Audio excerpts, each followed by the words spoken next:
அவரை நான் எடுத்துச் செல்வேன். தெய்வமே, உம்மை ஏந்திச் செல்வது எடுத்துச் செல்வதுதான் எங்கள் கிறிஸ்து வாழ்வின் சாட்சியம்.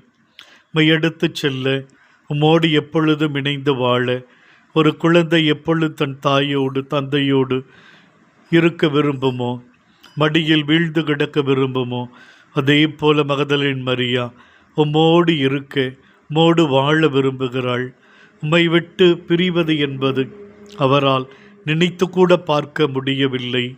மகனே, ஏன் இப்படி செய்து விட்டாய்? உன் தந்தையும் நானும் உன்னை ஏக்கத்தோடு தேடிக்கொண்டிருந்தோமே என்று தாய் மரியாள் உம்மிடம் கூறுகிறாள். உம்மை விட்டு பிரிந்திருப்பது அவளால் ஏற்றுக்கொள்ள முடியவில்லை.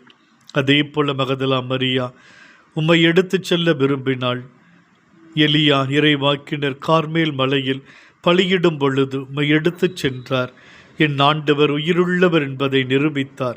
பிறவியிலேயே பார்வையற்றிருந்தவன் சுகப்பெற்ற பின்பு எனக்கு பார்வை அளித்தவர் இயேசு கிறிஸ்து என்று உம்மை எடுத்துச் சென்றார். படை என்ற பேய்களால் பீடிக்கப்பட்ட மனிதன் விடுதலை அடைந்த பொழுது உம்மை அவன் எடுத்துச் சென்றான். ஆண்டவரே, எங்கள் சிந்தனை, சொல், செயல் ஒவ்வொன்றிலும் நாங்கள் உம்மை எடுத்துச் செல்ல, உமக்கு சாட்சிகளாய் நாங்கள் வாழ எங்களுக்கு இந்த நாள் முழுவதும் வலிமையை தாரும்.